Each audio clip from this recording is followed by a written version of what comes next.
चंदन का कोयला। ये कहानी सुनकर आपको पता चलेगा कि जिंदगी कितनी मूल्यवान है।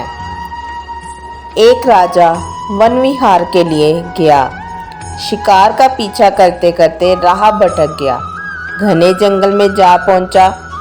रास्ता साफ दिख नहीं रहा था, साथी कोई रहा नहीं। रात हो गई थी।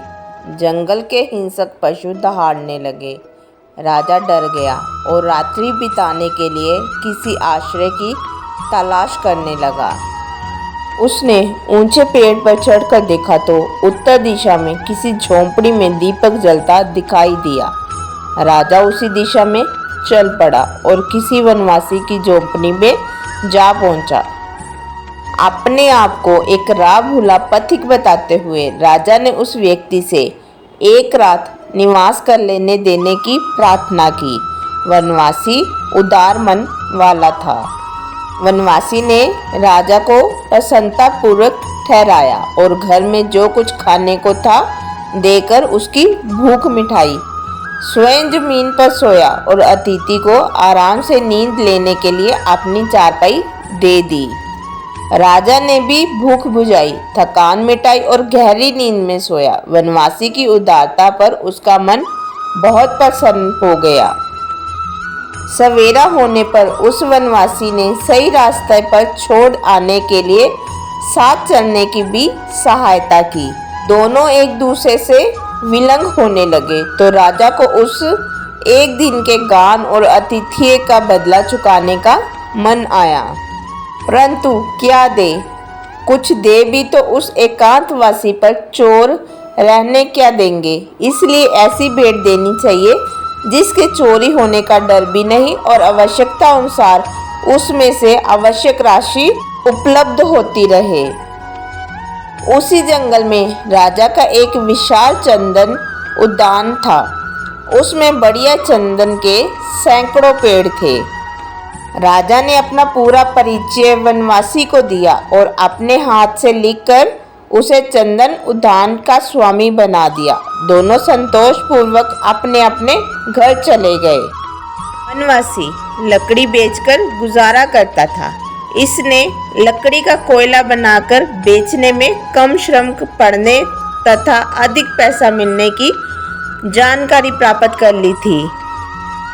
वही रीति नीति अपनाई। पेड़ अच्छे और बड़े थे, आसानी से कोयला बनने लगा। उसने एक के बजाय 2 फेरी निकट के नगर में लगानी आरंभ कर दी ताकि दूनी आमदनी होने लगे। वनवासी बहुत प्रसन्न था। अधिक पैसा मिल जाने पर उसने अधिक सुविधा सामग्री खरीदनी आरंभ कर दी और अधिक शौक मौज से रहने लगा। 2 वर्ष में चंदन का प्राय पूरा उद्यान कोयला बन गया था।